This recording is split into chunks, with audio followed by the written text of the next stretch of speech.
Walter Jones is the first black superhero on TV, or is he? Be the first black superhero on a live-action TV show, and he was the black superhero in the black suit. Let's go, Detroit! Come on! I grew up here in Detroit, and when I was a kid, I don't remember seeing anybody on television that represented me as a superhero. You know, there was no teenager that was a superhero, black teenager that I could relate to. In fact, the first memory of a young blackface on TV for me was like Buckwheat, and I didn't want to be him. You know, they were looking. It was the right time, right place, right skill set, right? They were looking for some right time, right place, right skill set. I think we may have to give it to him. You know, let's see. Somebody that could create their own form of martial arts, and I had to think, why would I be dancing while my friends are getting beat up? That doesn't seem to make sense. But then, as a method of martial arts, we're using distraction, using like fluid movement. I associated to Jackie Chan doing drunken style. Yeah. Associated to Muhammad Ali's flicks with the feet. You know, Sugar Ray. You know, so all these different things. It's a distraction. It works. To be the first black. I guess maybe, but you have to consider there were some alternates. What about In Living Color's Handicap Man? What do you think about this superhero? Let's give a warm Justice League welcome for the newest handicapped superhero, Handyman!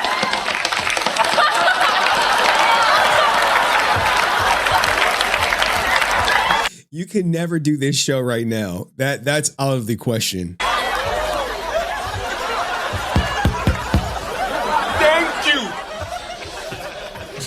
I'm a man of few words, and I'd like to say to all those who never believed in the power of the handicap, there's a new sheriff in town, and this is his badge.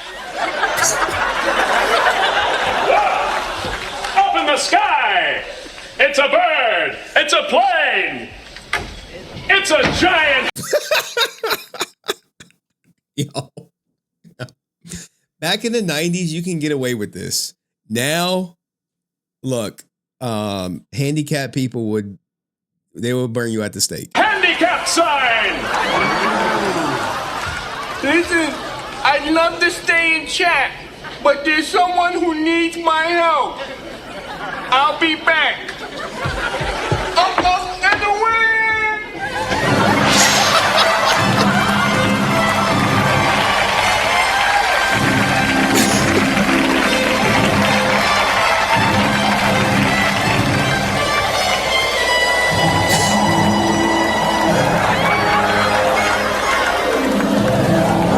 You can never do this now. So you guys are getting a rare treat. Thank God you heard my call. Have no fear. Handyman is here. Good. I think this did inspire Blank Man, but I'm not sure. I gotta go bad. This guy's been in the stall for over an hour and a half. He's not even disabled. Say no more. We'll back. Something tells me this ain't gonna be pretty. Hey! Hold on! Hey! Come on out of the store before there's trouble. I ain't leaving. Uh-oh, look like someone's about to join the ranks of the disabled. Oh my God, man. Let's get busy. A cool drink of water on the calm you down.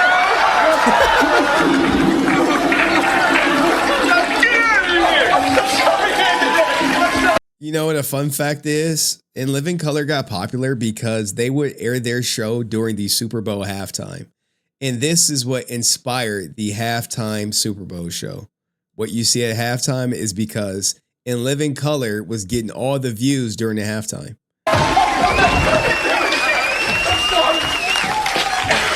You saved the day. The physically challenged have been needing a hero, and you're it. Thank you, Handyman. That's okay, son. And remember, never underestimate the powers of the handicap.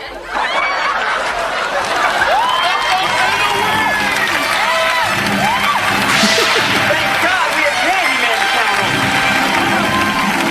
Yo, Keanu Ivory Wayans put so many people on. But a lot of people don't know about the true first black superhero.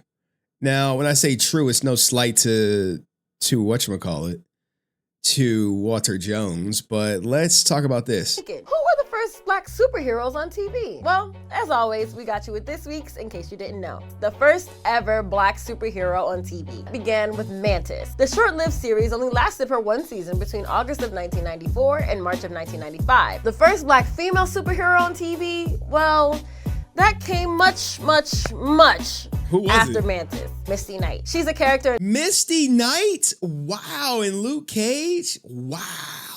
Netflix's Luke Cage and was introduced 22 years after Mantis in 2016. Many black superheroes first came after Mantis and Misty Knight, but they had to walk so everyone else could run, like me. I'm gonna go run to go. Okay, girl. Okay, go run, girl. Go get your run on. So most people, I would say some people, consider Mantis, if you will, the first black superhero. Carl movie. Lumley was saving the city from evildoers in Port Columbia, making him the first black superhero-focused franchise to air on television primetime. Mantis follows renowned biophysicist Dr. Miles Hawkins, who is wheelchair-bound after being shot in the back by police officers while trying to save a little girl in the middle of a riot. Go figure. The cops, right? I know, right? They're like, you gotta do that. Gotta have that element. Miles uses his vast intellect and resources to develop the, wait for it, mechanically augmented neurotransmission interception system exoskeleton. Mantis. Now, there are others out there that some would consider, like Meteor Man, who came out in August 16th, 1993. Some people consider it satire. But Mantis did launch August 26, 1994. But most importantly, if you consider Walter Jones a superhero, by definition, August 28th, 1993 is when the first episode aired. And I guess that would give him some qualifications for being the first black superhero, if you will. But what do you think, man? Who is your first black superhero? Is it Walter Jones? Is it? Do you regard Walter Jones as a hero? Well, he did survive a kidnapping story. If you didn't see that video, go check it out. But let me know what you think of this in the comments section. Is Mantis the first black superhero? Well, I think they're trying to say that this was the first black superhero franchise. And Meteor Man, they kind of discredit him and say, hey, this was satire. Because it was satire, Meteor Man does not get the credit, even though Meteor Man came out way before Power Rangers. So, let me know in the comments section who you consider to be the first black superhero. I'll see you in the next video. Peace.